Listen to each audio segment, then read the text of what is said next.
We have something here from NBC News. This was talking about Senate Republicans wanting to cut Medicare now. So we had been talking before about the attempts to cut down SNAP benefits by $267 billion, the attempts to cut down Medicaid by $700 billion. But we had heard reports that they wanted to come after Medicare as well. That was being disputed a little bit. No longer so the case being disputed. Now we have something on the record here from NBC News. They say here that they were looking for ways to pay for their new sprawling bill because the debt and the deficit have now become a main, conversation sticking point for Senate Republicans. So Republicans are exploring ideas of how to slash waste, fraud, and abuse. We'll get back to that in a second. Yeah. In Medicare. Several senators on Thursday said that Donald Trump has blessed their pursuit. So this is a quote here. I think that anything can be, and then gave a little bit of a pause. That's waste, fraud, and abuse are open to, obviously, discussions. This was said by the Senate Majority Leader of the Republicans, John Thune, out of South Dakota.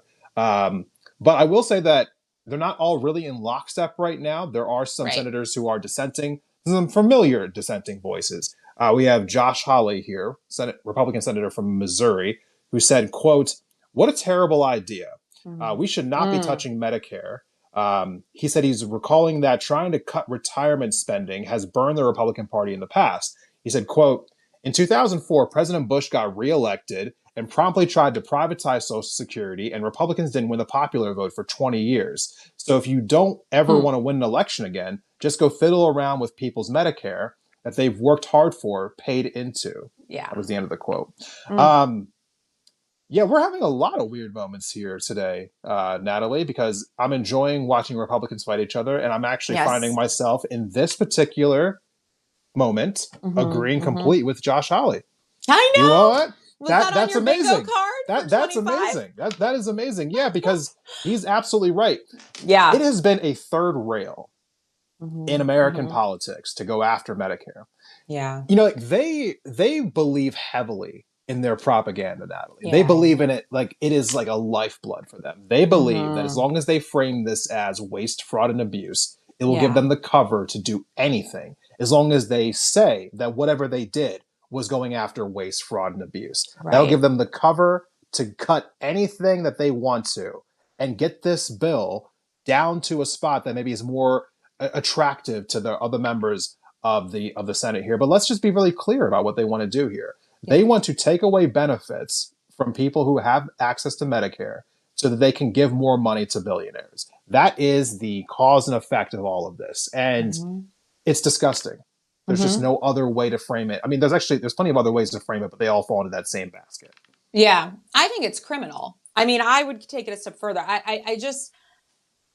I think it is absolutely criminal. And in the way that we frame this conversation really pisses me off too, because we always talk about these things as entitlements. And I think that word is incredibly misleading. We all pay into these systems. We've got to stop acting as though people feel as though, if we call them entitlements, then people will more easily understand why those people aren't entitled. Because it's always a worthy versus unworthy conversation. And for whatever reason, the rich are always worthy of everything good happening to them.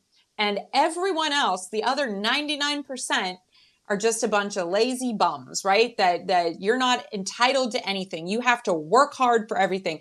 And I really think we've got to flip the script and get this out of that frame and start talking about universal health care is a human right. A housing is a human right.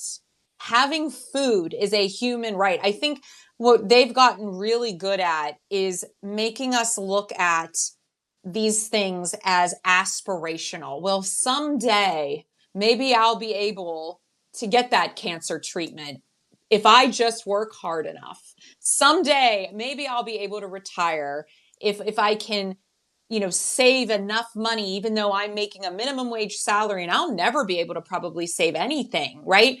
So they've done this good job of making things that are guaranteed in other countries seem aspirational, and that is now a part of this mythology that is known as the American dream. And it makes me sick because, when I think of what's coming down the pipeline with AI, and how everything is about to change in the next 5 to 10 years and people aren't prepared for what is coming. Yeah. We really need to be talking about universal basic income, because all of the things that we discuss right now are all connected, whether it's healthcare, housing, food, insecurity, all of the things. What I don't understand is we're making advancements in technology. So why are we not becoming why aren't we having the opportunity then for more leisure time and more joy? Why is it we're making more room for technology to take over things, but also we want you working in factories until you die?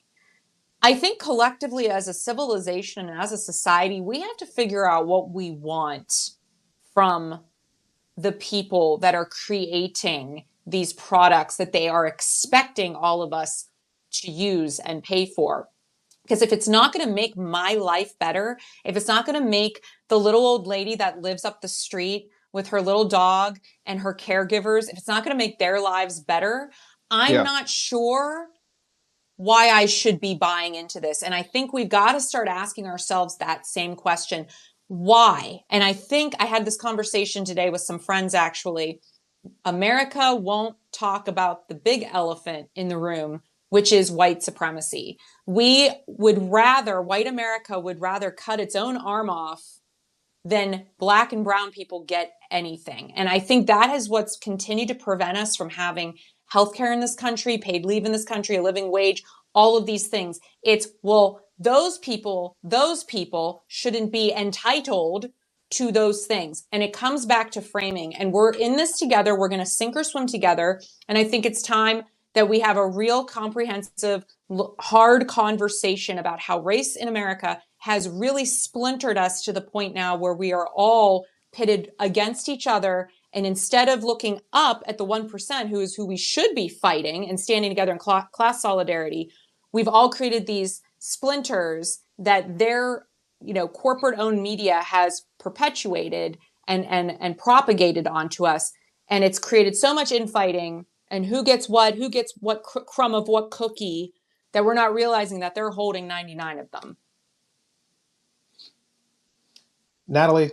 I know I took us down a road, but welcome. Natalie, it's Friday. I'm going to say what I was about to say.